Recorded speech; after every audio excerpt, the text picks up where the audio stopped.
दोस्तों, आपने palm oil के बारे में तो सुना ही होगा, लेकिन क्या आपने कभी देखा है फैक्ट्री में पाम ऑयल कैसे बनता है? और क्या सच में महिला पाम ऑयल की चीजें खाती है तो महिला प्रेग्नेंट हो सकती है? दोस्तों, आज की इस वीडियो में हम आपको इसका पूरा प्रोसेस बताने वाले हैं और हम आपको एक ऐसी फैक्ट्री के अंदर ले जाएंगे जहाँ पर बड़े लेवल पर पाम ऑयल की प्रोडक्शन करी जाती है।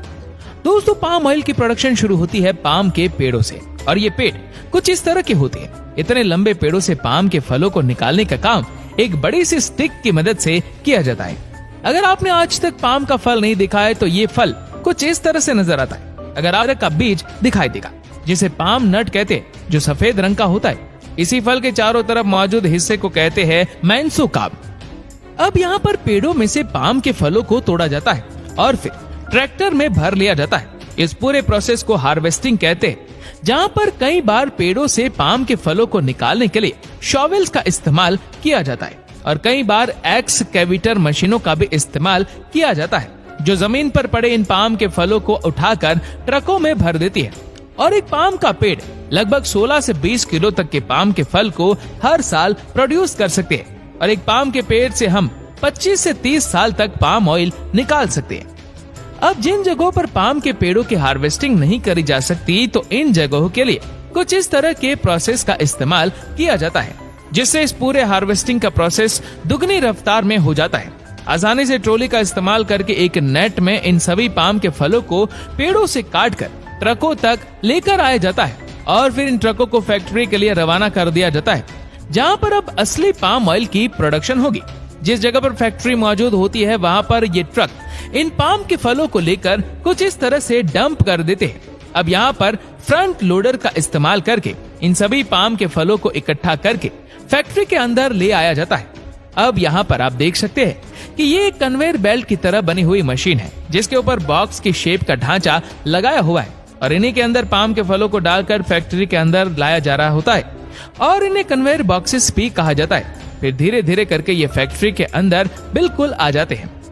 अब यहाँ पर अब दूसरी प्रोसेस को शुरू किया जाता है, जिसका नाम है स्टेरिलाइजेशन प्रोसेस। और इस काम को करने के लिए इन पाम के फलों को इस तरह से स्टेरिलाइजेशन चैम्बर में डाला जाता है और स्टेरिलाइजेशन के इस प्रोसेसर में पाम के फलों को हाई प्रेशर स्टीम की मदद से स्टेरिलाइज किया जाता है। अब जहाँ पर इस चैम्बर के अंदर का तापमान 140 से 150 डिग्री सेल्सियस तक चला जाता है और इस प्रोसेस को करने का मेन मकसद ये होता है ताकि इस फल के अंदर मौजूद जितने भी बैक्टीरिया और फंगस होते हैं वो सब के सब नष्ट हो जाए। और इस प्रोसेस के बाद इन पाम के फलों को इस डिसइंफेक्शन प्रोसेस से गुजारा जाता है, जहाँ इन फलों को उबाला जाता है और इनमें से माइक्रो ऑर्गेनिज्म को अलग कर लिया जाता है।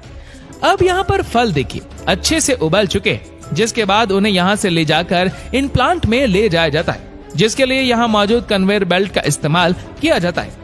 अब यहाँ पर आप देख सकते हैं कि धीरे धीरे करके इन उबले हुए पाम के फलों को प्लांट तक लेकर जाया जा रहा होता है, जहाँ इन फलों को कई सारे प्रोसेस से गुजरना पड़ता है और तब जाकर बेहतर क्वालिटी का पाम ऑयल प्रोड्यूस हो पाता है। अब यहाँ पहुँचने के बाद इन सभी उबले हुए फलों को एक स्क्रीपर के अंदर कुछ इस तरह से डाल दिया जाता है, जहाँ पर ये तेजी से घूमता है और फिर धीरे धीरे करके इन फलों में मौजूद खाली ब्रांचेस को निकाल दिया जाता है। अब जैसे कि आप देख ही सकते हैं, ये कितनी तेजी से घूम रहा होता है। जैसे जैसे ये प्रोसेस होती रहती है, वैसे वैसे एक एक करके यहाँ मौजूद कन्वेयर बेल्ट की मदद से ये पाम के फल बाहर आते जाते हैं और सीधा भेज दिए जाते हैं एक डाइजेस्टर मशीन के अंदर, जहाँ पर इन फलों को डाइजेस्ट कर पाने लायक बनाने के लिए हीट का इस्तेमाल किया जाता है। अब यहाँ पर डाइजेस्टर मशीन के अंदर आप देख सकते हैं कि कैसे ये मशीन इन फलों का कचूम्बर बना देती है और फिर थोड़े ही समय के बाद में इन्हें जब इस मशीन के बाहर निकाला जाता है, तब इनका पूरा हुलिया बदल कर कुछ इस तरह से हो जाता है। एकदम पूरी तरह से मसल चुके हैं ये फल।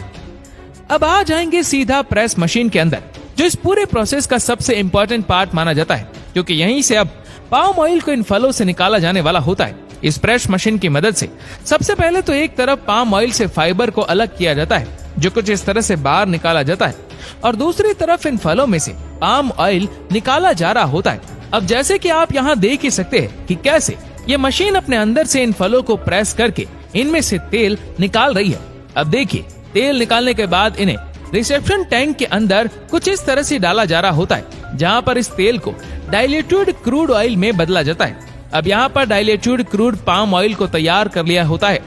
जिसके बाद इन्हें यहाँ कोल्ड स्टोरेज में लाकर रखा जाता है और फिर यहाँ से ये ऑयल कुछ समय में लिक्विड से सॉलिड हो जाते हैं और इनका शेप कुछ इस तरह से हो जाता है। अब देखिए, कुछ समय के बाद में डाइल्यूटेड क्रूड पाम ऑयल को यहाँ ले जाकर क्लैरिफाइड मशीन की ओर ले जाया जाता है। ये मशीन के अंदर एक एक करके इस पाम ऑयल के ब्लॉक्स को डाला जाता है और फिर यह मशीन इन्हें पाम ऑयल में कन्वर्ट कर देती है और अपने अंदर लगे हुए प्यूरिफायर की मदद से बाहर निकाल देती है। अब यहाँ इस पूरी प्रोसेसर के बाद अंत में जाकर इस पाम ऑयल को बोतलों में भर लिया जाता है और दूसरी तरफ पाम के फलों से जो कुछ भी बचा हुआ रह जाता है उसे यहाँ मौजूद इस सुलज टैंक में भेज दिया जाता है और फिर इन्हें यहीं से डिफेंडर में भेजा जाता है और उनका डिफेंडर स्लाइस बनकर तैयार हो जाता है और बाद में इन्हें मार्केट में बेचने के लिए भेज दिया जाता है।